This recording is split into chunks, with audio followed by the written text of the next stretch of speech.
ABP আনন্দ শিক্ষা সম্মান 2024-এ সম্মানিত হয়েছে প্রেসিডেন্সি ইউনিভার্সিটি। আর আমার সঙ্গে এই মুহূর্তে রয়েছেন প্রফেসর দেবজ্যোতি কোনার। স্যার, প্রথমেই হার্টিয়েস্ট কংগ্রেচুলেশনস। আর এই মুহূর্তে কি অনুভূতি, কি বলবেন? এ তো ভালো লাগারই বিষয়।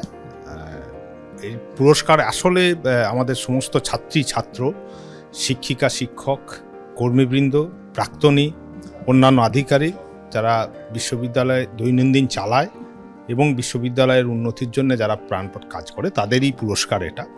আমরা নেহাত ফেসিলিটেটর হিসেবে এটাকে রিসিভ করতে এসেছি। এবিপি আনন্দকে ধন্যবাদ যে এরকম একটা প্রোগ্রাম করার জন্যে এবং সেই সম্মান প্রদানের যে ব্যবস্থাপনা এটা করার জন্যে। আর তার সঙ্গে অভিনন্দন অন্যান্য সমস্ত ইনস্টিটিউট যারা এই মঞ্চে পুরস্কার পেয়েছে। এতদিনের পথ চলা, অনেক স্মৃতি জড়িয়ে আছে।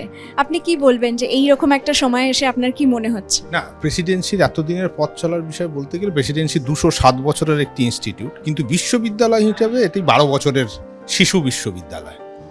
ফলে বিশ্ববিদ্যালয়ের যে প্যারামিটার্স তার দিয়ে এখন তো প্রেসিডেন্সির বিচার হয়, কিন্তু সোশ্যাল অ্যাক্রিডিটেশনটা আমাদের অনেক বেশি।